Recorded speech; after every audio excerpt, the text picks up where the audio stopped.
I think the peace talks, while ongoing, I think we're struck a small blow with Putin sending a low-level delegation last week to Turkey, and where we find ourselves. I've been reading news reports this morning suggesting that President Trump continues to be frustrated, and obviously anything that happens up on Capitol Hill, will most likely be, as Senator Thune said, will be in concert with President Trump. So I fully expect that will be hand in glove and help hopefully advance the peace process ultimately.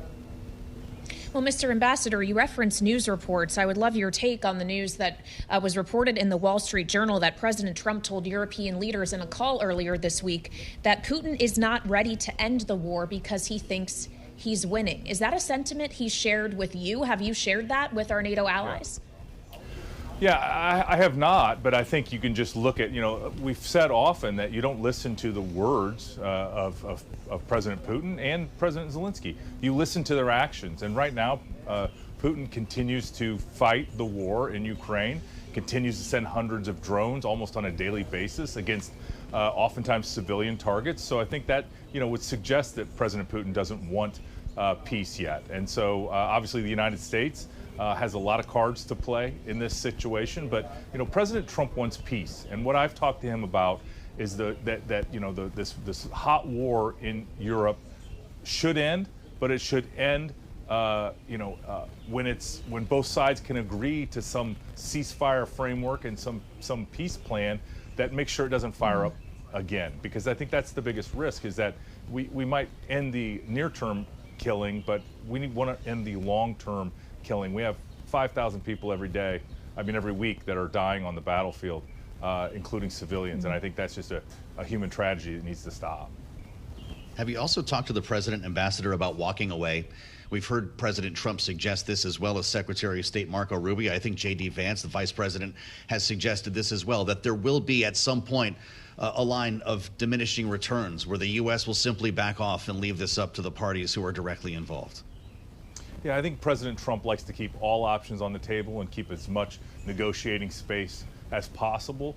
There are several things that he could do on really either side of the equation to try to end this war in an asymmetrical kind of way. But I think President Trump is trying to find the right circumstances and the right situation to end the killing that I mentioned earlier. But at the same time, he does not have unlimited patience. And so at some point in time, as Secretary Rubio has said, we need to address other critical issues, and we can't spend all our time trying to mediate a war that neither side appears, but especially Russia appears to be unwilling to end.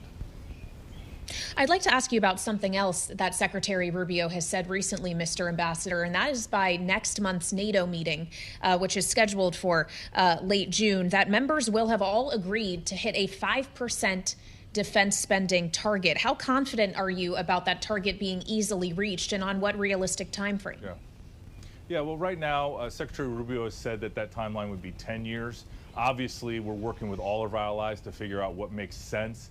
But we need something that's different from what was the Wales pledge from 11 years ago, where everyone agreed to 2% of GDP being spent on defense, and some of our allies are just getting to that right now. And so we need to have clear stair steps to meet those goals, and at the same time, we need to make sure all of our allies understand that it's got primarily be on hard defense capabilities according to the NATO warfighting plans that actually make the alliance stronger. But remember, as I mentioned before, President Trump wants peace, and deterrence and strength are the way to bring that peace to the continent. But for too long, the European allies have relied on the United States as the primary security provider in Europe, and they need to equalize. And that's where this pledge and this commitment that we're going to see out of the Hague really gets us to that point where they equalize, they share the burden with the United States of America, and the United States of America can address other very important security needs across the globe.